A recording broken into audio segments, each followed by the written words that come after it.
holidays available for pickup at the warehouse, and many are expiring in February of next year, so you can request them through this link as well. And again, if you need any support, just feel free to email me at theschoolsupport@pima.gov, and I can assist you in those requests. We have upcoming emotional wellness presentations for student and staff. The Pima County Health Department has partnered with local providers to provide free school-based strategies for students in your classroom and staff at your school. The topics include practicing mindfulness, managing stress, trauma-informed care, PACS tools, test, talk, act. So if that sounds interesting to you in your school, you can either follow the link that will be in the follow-up email, or you can use this QR code. And all of these presentations and activities can be modified to fit your school's needs, and they can be completed in one class period. So for the COVID-19 update, unfortunately, that should say as of December 1st, the Pima County community level is now high. It was previously low, although this is somewhat expected after the Thanksgiving break and all of the traveling. So the current case rate is 233.75 per 100,000 cases, with an also increased test positivity rate of about 30%.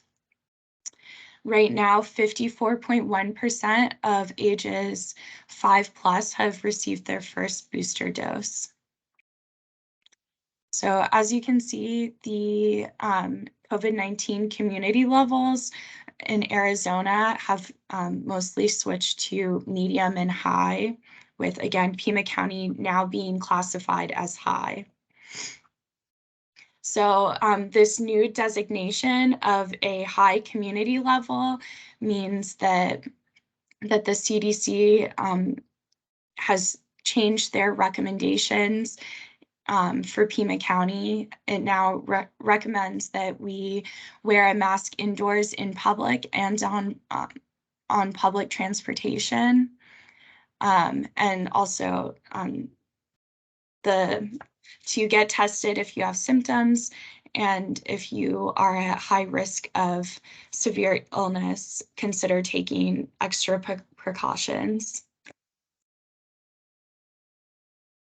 Also, as you can see, now all of Arizona has a high community transmission rate.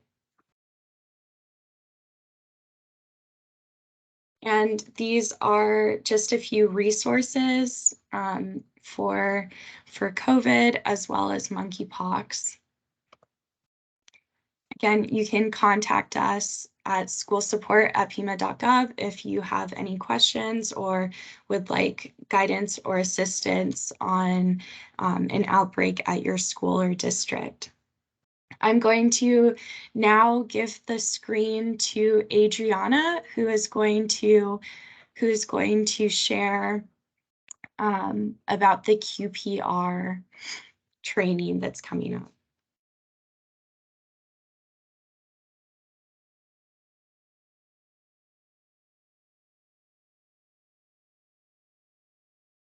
Good morning, you guys. Can everybody hear me okay? I've had some issues with my mic recently.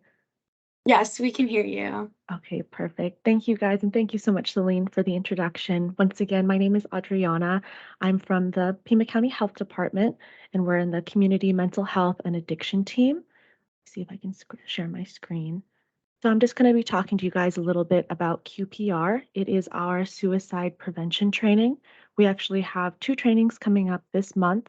In December, the first one's going to be next Friday on December the 9th, and the next one is going to be on December the 12th. They're both 2-hour-long trainings, and they're both actually free. So there's no cost. You just have to attend and sign up with us. We actually have the event already up and posted on Eventbrite. And if you don't already have the link, I'm sure that we can get that to you guys, and Celine has our information in case you have any trouble registering. Let me see if I can get this really quick.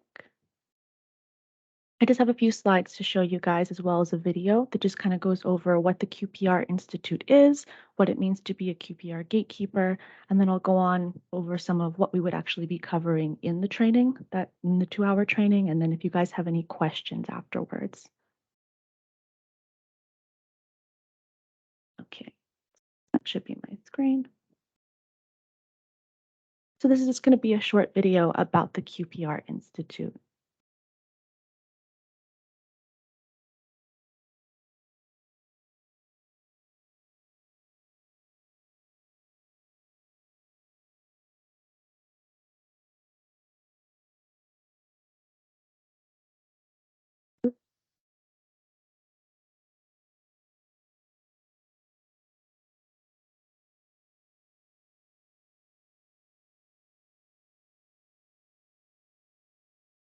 Adriana, there's no sound. Oh, gotcha. Let's see.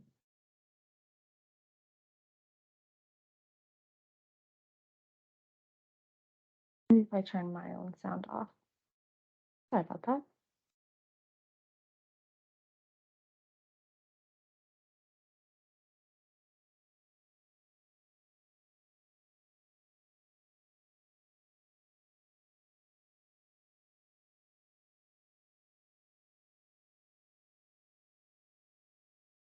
Adriana, I think you're gonna have to go ahead and stop the shares. Go back, and when you share again, make sure you click the share with sound.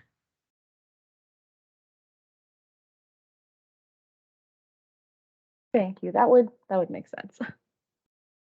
Let's try this one more time.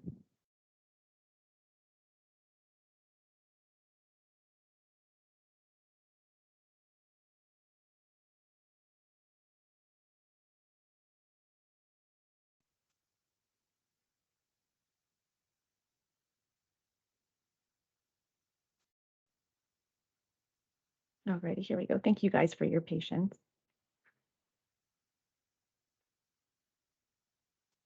Research shows that the odds of surviving a heart attack in a public place are 10 times greater in regions where thousands of ordinary citizens are trained in CPR. It's called bystander rescue. When someone shows signs of experiencing cardiac arrest, the response of nearby friends, family, or coworkers is critical. The effective use of CPR doubles or triples one's chances of surviving a heart attack. Like CPR, QPR is an emergency intervention for someone experiencing a life-threatening crisis. QPR is easy to learn and easy to remember, but it takes courage to overcome our fears about reaching out to help someone who may be considering suicide. Research also shows that where QPR is widely taught, suicide attempts and deaths decrease. Just like CPR, QPR requires quick, bold, and informed action. Because suicide, like heart attacks, remains a rare event, we must train hundreds to save one, thousands to save hundreds, and millions to save thousands. There is an old Welsh saying, "No great misery goes unspoken." When we have a toothache, we tell people. We don't hide our pain. But because of the stigma and taboo around the word suicide, many people considering suicide don't speak plainly about their suffering. They fear our rejection. They fear that if they say something, we will ridicule them or make fun of them. As a result, people thinking about suicide often use indirect language. They hint at what they're thinking of doing. They send us coded messages, and they suffer in silence. Called suicide warning signs, QPR training teaches you how to recognize these warning signs, quickly decode them, and then question the person in an informed and compassionate manner to learn if they are considering suicide. Just as talking about physical pain helps diminish it, talking about suicide with someone willing and able to listen reduces psychological pain almost immediately. Trained QPR gatekeepers are merchants of hope. And hope helps prevent suicide. Millions of people have now been trained in QPR. Rigorous independent research studies support QPR as effective, and thousands of personal stories assure us that QPR is saving lives. When you use QPR, not everyone will be suicidal. Some people are simply stressed to the breaking point, but they still need help. Help you can give. Please note that you cannot put the idea of suicide into someone's mind. People are either thinking about suicide or they're not. The fear of putting the idea of suicide into someone's head is a myth that keeps us from acting when we should do just the opposite. QPR is a universal intervention for people in pain, whether they're thinking about suicide or not. While it takes a special courage to overcome our fears, we will teach you how to ask about suicide and to offer hope through listening. Listening is the power tool that restores hope in the hopeless. We know you can do this, and we will show you how. Preventing suicide. It's what people do.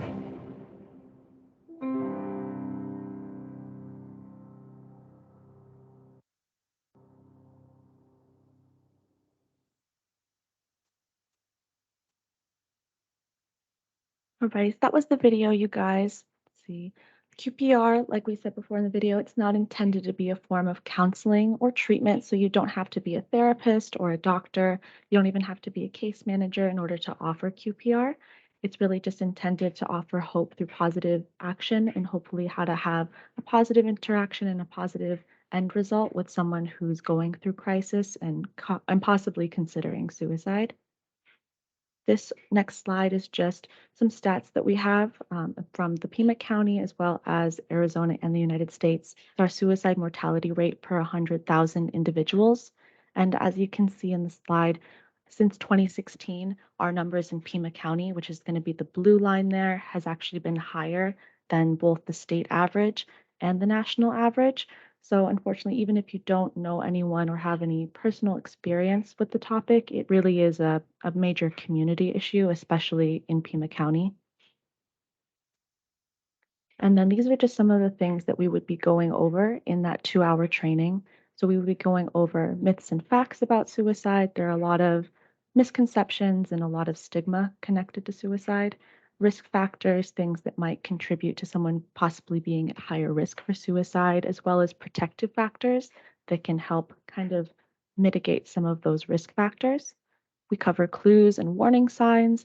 Mainly how to ask about suicide is a really big topic, how to address that topic that can be really uncomfortable, especially if you've never had to address that kind of crisis scenario before, how to persuade someone to get help, and then how to refer someone, and also the resources that are available to us here in the Pima County community. We'll go over what kind of tools you can access to try and get someone help. And that's really going to be that QPR, which once again stands for question, persuade, and refer. And then some of the things that gatekeepers will get after they complete the training is the certification, which is going to be good for 2 years. You get a QPR booklet and a wallet card, and that wallet card does have a list of community resources that you can access. You'll get an interactive role play practice package in order to practice having those kinds of conversations, and then you do get a self-assessment tool. I just want to see if anyone had any questions for us so far about that QPR training. And if you do have any questions later on during the meeting, you can always just go ahead and reach out to me in the chat, or I can put my email in the chat and you can reach out to us, as well as Elizabeth Stam, who's my supervisor, and we would be happy to answer any questions you guys might have about QPR. Hi, I'm not just ES. I was like, I should probably show my face. Yeah, thank you so much for sharing that, Adriana.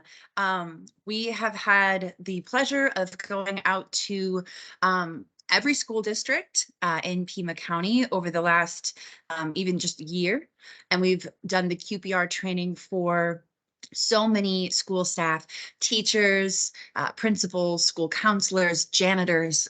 So, anyone and everyone can most certainly benefit from this. I put the link to both of the trainings in the chat. We have been offering these specifically to school staff first. The last time that I held a couple of virtual trainings, they filled up instantly. So I know that a lot of you got done with your PD pretty recently. Some people are like, I'm trained out, and I totally get that. But, you know, especially around the holiday season, the holidays are so difficult for so many people, unfortunately, especially, you know, our students who are living in the underserved and high risk populations. You know, going into it, mom and dad maybe don't have as much as others to give. And if they don't really know how to identify what they're feeling or how to ask for help, you know, we as the adults that they can turn to and trust need to be the people to kind of catch them as they're falling, or see these risk factors or clues ahead of time to get them help before it's too late.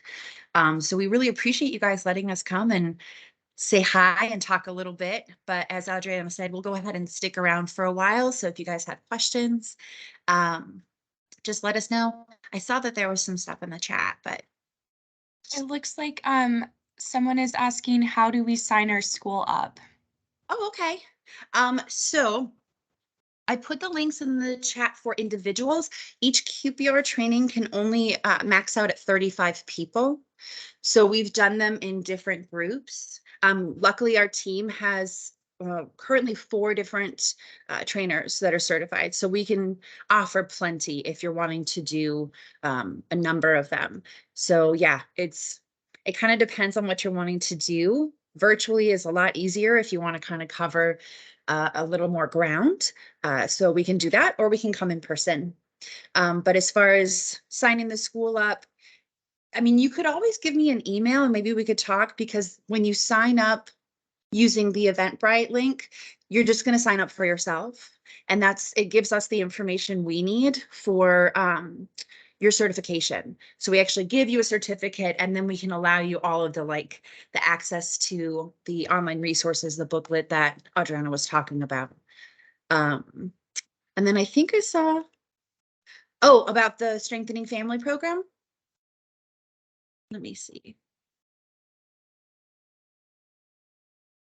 Accessible link. Yeah, Celine, did you get our regular flyer for Strengthening Families? No, if you could send that to me again, and I'll Yeah. attach that to the follow-up email that I send out this afternoon. That would be wonderful. Yeah, absolutely. Yeah, that link should be real easy. It's a bit.ly, just click on it. And we've got like 15 families so far, I think. And so that's gonna be really exciting. And there's really no max on that. So any and everyone are welcome. So yeah, Celine, I will definitely send that over to you. I'm putting my email in the chat. I'll also put Adriana's. So you can email either of them. As a program coordinator, I know a good amount. So, oh, Adriana has got it there. But yeah, she'll be co-facilitating the next 2 QPRs with me. Is the Strengthening Families program available in Spanish? Oh, Celine, I wish. Right now, I don't have it available. I am really hoping to be able to do it before the summer. So I'm hoping in the new year, probably around spring. It's harder to do with an English-Spanish combo. And right now we don't have any facilitators that can do it solo who speak Spanish. So I will definitely let you know as soon as I can do that, but it's my mission, so it'll happen. Awesome. Well, hopefully we'll have you back in the spring to promote that. Absolutely. And then I see any incentives. Yes. So for families who attend both of the weekly sessions, there's a lesson and then a check-in. They get $25 gift card, and that's the entire 11 weeks. So you guys are teachers, math at what, 275? I'm like, how much is that? So it's a lot of money, and it's wonderful because we do it during usual dinner time. So I like to encourage them to, maybe do a fun dinner while they're meeting with us, because they don't have to leave their homes. It's a lot more convenient than shoveling a bunch of kids in the car and having to travel at dinner time. So per person, it's per family. So yeah, we've had, like I said, right now we've got 15 families. So each family would get $25 each week. And then this is families with kiddos 7 to 17. Oh, look, perfect, Joe. I anticipated. Yeah, ages 7 to 17. We've occasionally had somebody who was, 6-ish, but we've found that some of the material is more difficult for the younger folks. So kind of that sweet spot we've found really is 7 to 13, but up to 17 can attend.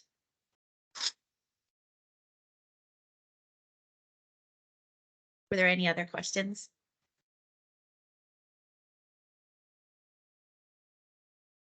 All right. Well, you've got my emails and Adriana's email. So thank you guys again for your time. We really appreciate it. Thank you Thank you so much, so much for Celine. coming on to talk about this. So it looks like there aren't any other questions in the chat. So if anything comes up, of course, you can reach out to us, but I'm going to go ahead and end this meeting now. So thank you so much. Have a good rest of your day. Bye.